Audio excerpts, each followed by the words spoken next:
Hi guys, today we're unboxing this 12 volts multifunction car jump starter, a must-have for every car owner.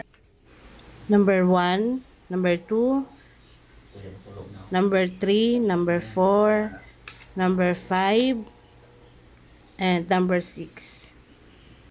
A total of 6 items in the box.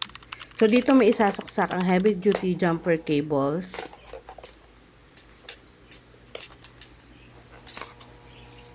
And then ito yung jumper clamp niya for positive and negative.